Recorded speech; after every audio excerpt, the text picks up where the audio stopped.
Hello everyone, how are you today? Бүгін қалдарыңыз қалай?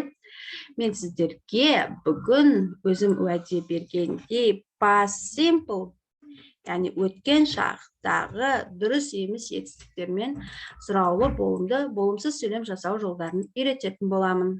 Олай болса кеттік.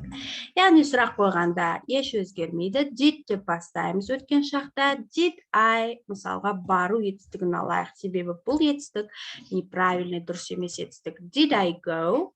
Мен бардым ба? Сен бардың ба? Деп сұрайтын болсақ, қалай сұраймыз? Did you go? Біз бардық па деп сұрайтын болсақ, did we go? Олар барды ма деп сұрайтын болсақ, did they go? Егер ол барды ма деп ұл бала туралы сұрайтын болсақ, did he go? Немесе қыз бала, немесе әйел адам туралы сұрайтын болсақ, did she go? Сонымен өткен шақта сұрақ қойғанда бірінші орынға did деген көмекші етістікпен жасаймыз. Екінші, болымсыз сөйлем жасап көрейікші. Осы didқа not жалғап, оны қысқартып didn't деп. I didn't go. Мен бармадым. Сен бармадың, қалай болады? Дәл осылай өзгермейді. You didn't go. Біз бармадық, қалай болады? We didn't go. Олар бармады, қалай болады? They didn't go. Ол бармады, қалай болады? Yes, he didn't go. Ол бармады. She didn't go. Окей? Она не пошла, не поехала.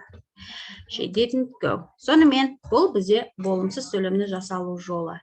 Енді болымды сөйлемді үшінші орынға қоям, себебі кішкене сіздерге түсініктірек болу үшін. Осы жерде go етістігі мүлдем went деген сөзге айналып кетті. Қараңыздаршы, went. Яғни бұл неправильный, дұрыс емес етістік. Дұрыс емес етістіктер әдетте болымды сөйлемде осылай басқа түбірін өзгертіп жүреді. Сұраулыда, болымсызда бірдей go бола береді. Тек болымды да естеріңізде болсын. Мен бардым, I went, сен бардың, you went. Біз бардық, we went, олар барды, they went.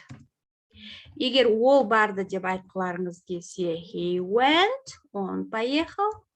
Немесе қыз бала болса, she went. Мінекей, қараңыздаршы, өткен шақта сұрақ және болымды болымсыз сөйлем жасау өте жеңіл.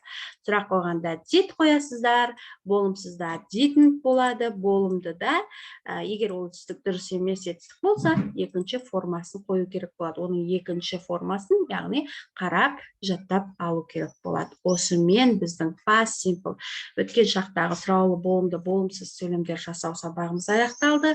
Бұл жерде мен сіздерге go дұрыс емес етістігінің қалай өзгеретіні жайлы айттым.